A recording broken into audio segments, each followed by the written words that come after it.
8 अगस्त 1963।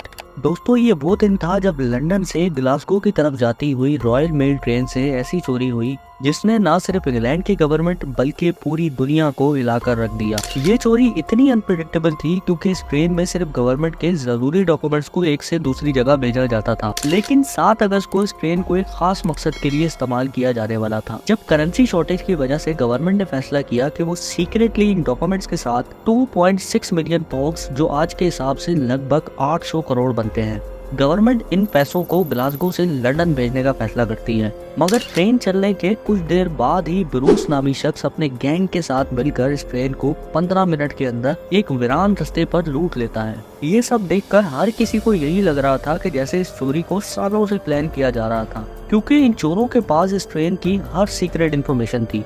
मगर सवाल ये है कि ब्रूस को आखिर पता कैसे लगा कि इस ट्रेन में पैसे हैं, और क्या था इसका मास्टर प्लान जिसने 20 मिनट के अंदर इतनी बड़ी चोरी को कामयाब बनाया। आइए जानने की कोशिश करते हैं इस वीडियो में।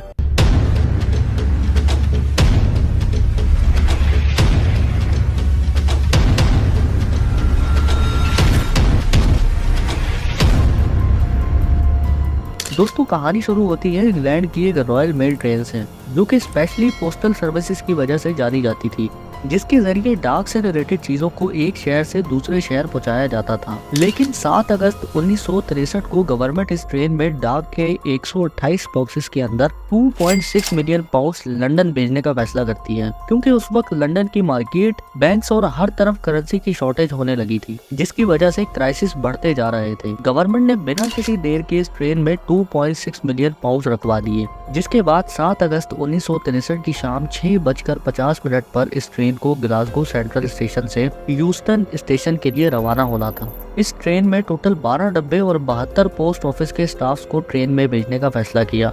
ये सारी की सारी इंफॉर्मेशन चोरों को कलेक्ट करने में काफी दिन लग गए थे, लेकिन इस चोरी का मास्टरमाइंड ब्रूस, जो इंग्लैंड में अपनी गैंग के साथ मिलकर छोटी मोटी चोरी किया करता था। मगर एक दिन ब्रूस ने सोचा क्यों ना एक बड़ा हाथ मारा जाए, जिसके बाद इनको पता लगता है कि रॉयल मेल ट्रेन में अक्सर पैसे आते हैं, लेकिन कब आते हैं इसका किसी को भी नहीं पता था। जिसके बाद ये गैंग इस ट्रेन को लूटने का प्लान बनाना शुरू कर देते हैं, लेकिन ब्रूस को इस चोरी के लिए और भी लोग चाहिए थे जो इस चोरी में इसकी मदद करें। ब्रूस ऐसे लोगों को ढूंढना शुरू करता है जिनका ट्रेन की रॉबरी में पहले से एक्सपीरियंस हो। दोस्तों ये रॉबरी ऐसी थी कि इसमें सिर्फ एक्सपर्ट चोर ही चाहिए थे। सबसे पहले ब्रूस ट्रेन ड्राइवर को ढूंढना शुरू करता है जो पुरानी ट्रेन को चला सके, और एक ऐसे टेक्नीशियन को ढूंढता है जो रेलवे के सिग्नल को कभी भी बदल सके, ताकि ट्रेन को कभी भी उनकी मर्जी के मुताबिक रोका जा सके। जिसके बाद ब्रूस इन सब एक्सपर्ट्स को ढूंढकर 15 लोगों की टीम बना लेता है। सारी प्लानिंग तकरीबन हो चुकी थी, लेकिन अब सिर्फ ऐसे बंदे की जरूरत थी जो इस गैंग को इन्फॉर्मेशन दे कि किस दिन ट्रेन में पैसे जाएंगे, और साथ ही ट्रेन के सारे रूट्स के बारे में बताएं। लेकिन ये इतना आसान नहीं था, क्योंकि ये सब बहुत ही ज्यादा कॉन्फिडेंशियल होता है।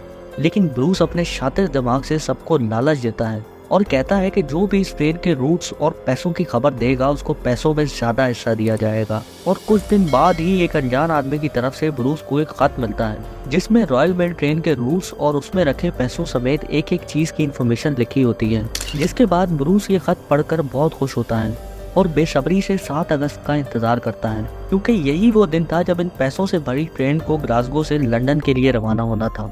दोस्तों 7 अगस्त 1963 को ये ट्रेन ग्लासगो से लंदन के लिए रवाना होती है और रात 3 बजे लंदन से कुछ देर के फासले पर एक चेरेंटन गांव के पास पहुंचती है। ये वही जगह थी जो ब्रूस ने चोरी के लिए सिलेक्ट की थी, क्योंकि ये जगह चोरी के लिए बिल्कुल परफेक्ट थी और सिग्नल भी इसी जगह पर था, जिसको ग्रीन से रेड करके इस ट्रेन को रोकना था। जिसके बाद ये 15 लोग सिग्नल के पास छुपकर इस ट्रेन का इंतजार करते हैं, और कुछ देर बाद ही जब इनको ट्रेन नजर आई तो सब अपनी अपनी जगह पर एक्टिव हो गए, और उसके गैंग मेंबर ने फौरन सिग्नल को ग्रीन से रेड में बदल दिया। रेड सिग्नल देखने के बाद ट्रेन का ड्राइवर बहुत ही ज्यादा हैरान होता है, क्योंकि आज से पहले ये रेड सिग्नल कभी भी इस जगह पर नहीं दिया गया था। उसने ट्रेन को रोकते ही अपने केबिन से बाहर जाकर सिग्नल मैन को आवाज दी, लेकिन उसने वहां देखा कि सिग्नल की वायर किसी ने काटी हुई है, और उसको इस बात का यकीन हो गया कि यहाँ कुछ तो गड़बड़ जरूर है। और जैसे ही वो ट्रेन के अंदर आया तो रॉबर्ट्स ने इंजन केबिन में घुसकर उसके सर पर हमला कर दिया, जिसके बाद वो ट्रेन को पूरी तरह से अपने कंट्रोल में कर लेते हैं और ट्रेन को मेंटमोर की तरफ लेकर जाने लगते हैं, जो तकरीबन उस जगह से 800 मीटर की दूरी पर थी, और उसी जगह पर उन्होंने पैसों को अनलोड करना था। वो लोग ट्रेन के इंजन और शुरू के 2 कैरेजेस को ब्रिज के ऊपर ले जाकर ट्रेन के 128 बॉक्सेस को ह्यूमन चेन बनाकर पैसों को अनलोड करना शुरू कर देते हैं और सिर्फ 15 से 20 मिनट में 2.6 मिलियन पाउंड को ट्रेन से नीचे उतार लेते हैं। इन चोरों ने रेलवे के आसपास की सारी टेलीफोन कनेक्शंस को काट दिया था, जिसकी वजह से चाहते हुए भी इस वारदात के बारे में कोई मैनेजमेंट को इन्फॉर्म नहीं कर सकता था। लेकिन रॉयल मेल ट्रेन के एक स्टाफ मेंबर ने फौरन उस ट्रेन से निकलकर दूसरी ट्रेन पकड़ी और फौरन अलार्म बजाया, जिसके बाद इंतजामिया को इस ट्रेन की वारदात के बारे में बताया और 4:20 पर इस वारदात की खबर लंदन में एक हेडलाइन बनकर रह गई। दोस्तों, इस चोरी की खबर सुनने के फौरन बाद सुबह 5:18 पर सीआईडी के ऑफिसर्स क्राइम लोकेशन पर पहुंचकर सबूत इकट्ठा करना शुरू कर देते हैं।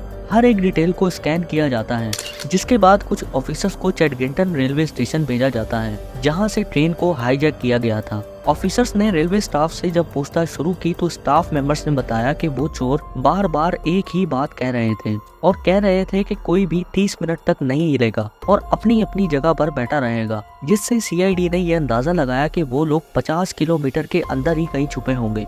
मगर इनके बारे में ज्यादा कोई स्पेसिफिक मालूमात नहीं मिल पाई। ये पूरा केस एक मुश्किल पजल बन चुका था, जिसे सॉल्व करने के लिए पुलिस को और भी मुश्किलात का सामना करना पड़ा।